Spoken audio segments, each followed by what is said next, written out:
Salut chez vous, nous sommes encore là. Que le Seigneur vous bénisse.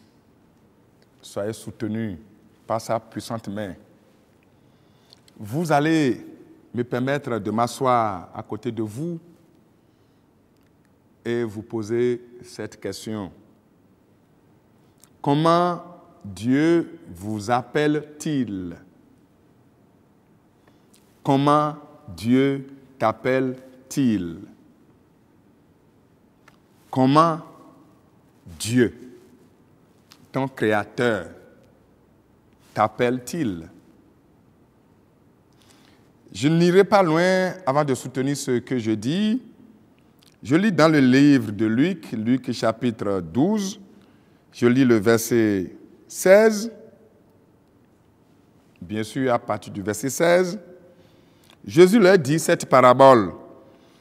Les terres d'un homme riche avaient beaucoup rapporté et il raisonnait en lui-même, disant, « Que ferai-je » Et le verset 20 dit ceci, « Mais Dieu lui dit, « Insensé, cette nuit même, ton âme te sera redemandée, et ce que tu as préparé, pour qui cela sera-t-il » Dieu l'a appelé insensé.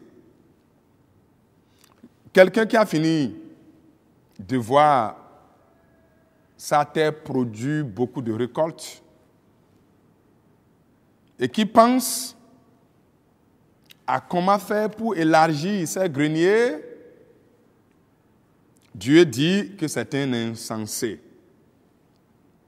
Dieu l'a traité d'insensé à cause de son cœur. C'est le cœur qui est l'essentiel. Les actes que tu poses ne disent rien à Dieu, mais c'est ton cœur qui le préoccupe. Dieu voit dans le cœur des gens. Dieu voit dans ton cœur. Est-ce que les actes que tu poses sont accompagnés d'un cœur pur? Comment Dieu t'appelle-t-il? Je ne sais pas quelle évaluation Dieu fait-il de votre vie. Les gens te prennent pour un expert, mais comment Dieu t'appelle-t-il? Des gens te prennent pour une femme d'affaires ou un homme d'une grande valeur. Mais Dieu, comment t'appelle-t-il? Des gens te prennent pour une personne qui planifie et exécute. Mais comment Dieu t'appelle-t-il? Des gens te présentent comme étant le professeur tel. Mais comment Dieu t'appelle-t-il? Chers amis, comment Dieu vous appelle-t-il? Le verset 20 a été clair, mais Dieu lui dit insensé. Insensé. Dieu l'a traité d'insensé. Parce que Dieu voit et a vu en lui un cœur gonflé. Dieu a vu que cet homme n'a pas un cœur pur. Il cherchait de l'argent, il cherchait la prospérité, pas pour servir, mais pour s'enorgueillir. Quel est l'état de ton cœur? As-tu un cœur pur? Quels sont les motifs pour lesquels tu fais ci ou ça? Avec votre mode de vie actuel, il faut répondre à ma question. Comment Dieu t'appelle-t-il? Toi-même, tu sais. Tu es informé de ce que toi-même tu fais. Quel est l'état de ton cœur? Croyants, détrompons-nous. Les bons actes que nous posons ne seront bons que s'ils sont accompagnés d'un cœur pur. Dieu voit ton cœur après ça, les actes. Sinon, on nous dira, je ne vous ai jamais connu. Les gens t'appellent un grand homme. Peut-être un grand homme de Dieu. Mais comment Dieu t'appelle-t-il? Tu as un nom chez les hommes. Mais quel est le nom que Dieu te donne? comment Dieu t'appelle-t-il? Quel est l'état de ton cœur? Même à l'église, tu donnes pour être bien vu ou bien tu donnes pour être béni? Les cadeaux que tu fais, est-ce que tu fais les cadeaux au roi, au chef, pour être bien vu ou bien pour être béni? Faire des cadeaux au roi et au chef est une chose normale, mais donner pour soudoyer est un péché, est une corruption. Tout le monde sait qu'il y a du bonheur à donner qu'à recevoir, mais donner pour se passer pour un bienfaiteur est égoïste. Quel est l'état de ton cœur? Donner pour être aimé au détriment de ton frère est impur. Cet homme que Dieu appelle ici insensé dans Luc 12 au verset 20 est pourtant un génie en économie, un expert en gestion. Dieu l'a appelé insensé. Comment Dieu t'appelle-t-il? Dieu t'appelle-t-il adultère, calomniateur, intempérant, corrupteur, corrompu? Dieu t'appelle-t-il voleur, idolâtre, sorcier, hypocrite, impudique, fornicateur ou méchant? Dieu t'appelle-t-il égoïste, vantard, hautain, blasphémateur, rebelle, insensible, déloyal ou irréligieux? Comment Dieu t'appelle-t-il? Peux-tu maintenant changer de direction? Ce que l'homme devient dans la vie, c'est essentiellement ce qu'il est en lui-même. Aujourd'hui même, tu as peut-être une réputation auprès des gens. Mais qu'est-ce que Dieu dit de toi? Qu'est-ce que Dieu pense de toi? J'aimerais que vous preniez rendez-vous avec vous-même dans la journée et vous allez vous poser des questions sur votre réputation. Est-ce que votre réputation est bonne ou mauvaise? Changez de chemin maintenant. Changez de voie. Changez de comportement. Changez maintenant. Changez de direction. Martin Luther a dit ceci: vous ne pouvez pas empêcher les oiseaux de voler au-dessus de votre tête, mais vous pouvez les empêcher de bâtir des nids dans vos cheveux.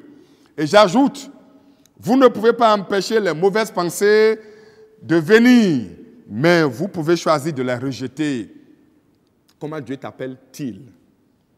Le christianisme, qui n'est pas une religion, mais la religion n'est non plus un club, ni une association.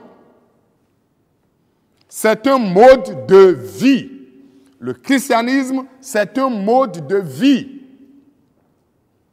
Le christianisme, c'est un mode de vie. Est-ce que tu vas à l'église alors que ta vie cachée, il se passe des choses?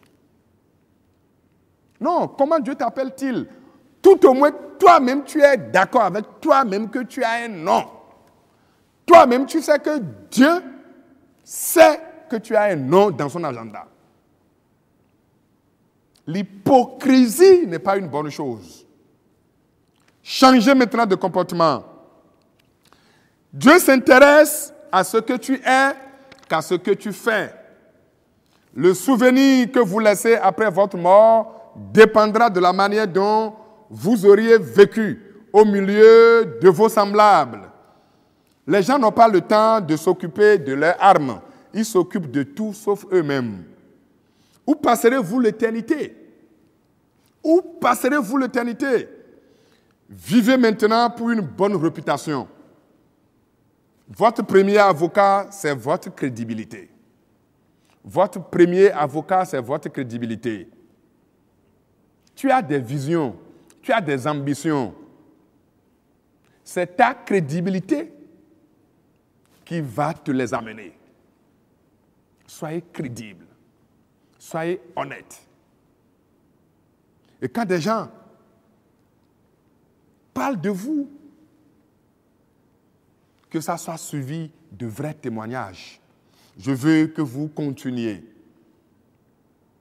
de réaliser maintenant que vous avez besoin de connaître comment Dieu vous appelle-t-il.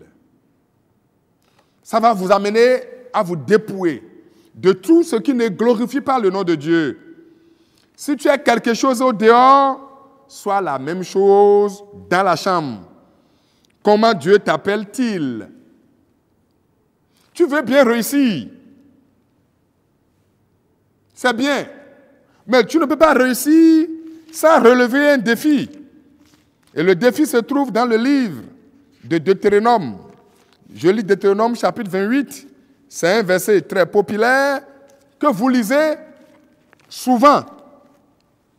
Mais nous avons toujours oublié que le Deutéronome 28,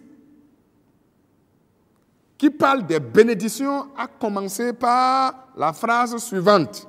Si tu obéis à la voix de l'Éternel, ton Dieu, en observant et en mettant en pratique tous les commandements que je te prescris aujourd'hui, l'Éternel, ton Dieu, te donnera la supériorité sur toutes les nations et la terre. Tu dis qu'il est écrit, tu seras la tête et non la queue. Mais est-ce que tu es dans le domaine de définition de Dieu qu'est l'obéissance?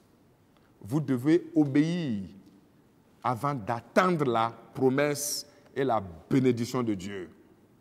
Vous devez relever le défi de si. Si, le mot si, S-I, est un défi à relever. Il faut relever le défi de si.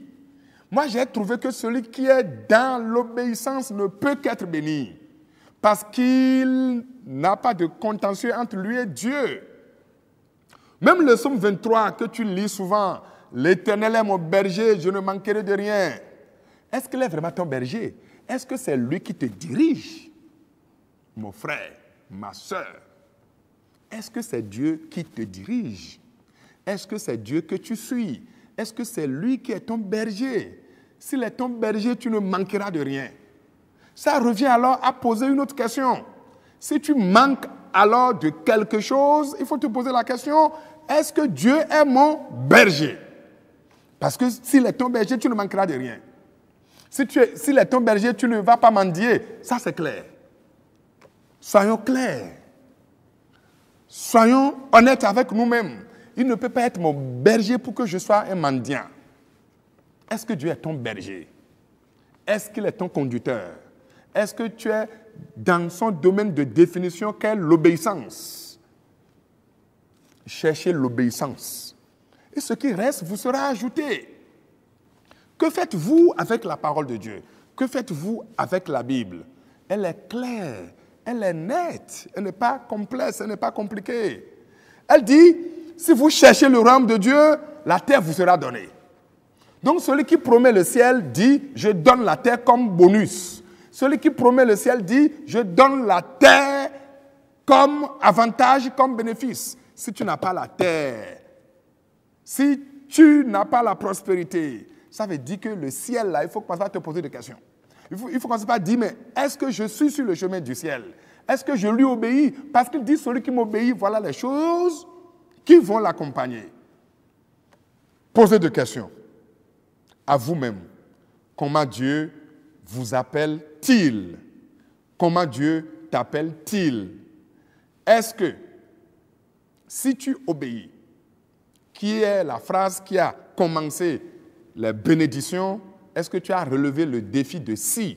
Relève ce défi pour être béni. Comment Dieu t'appelle-t-il? À bientôt.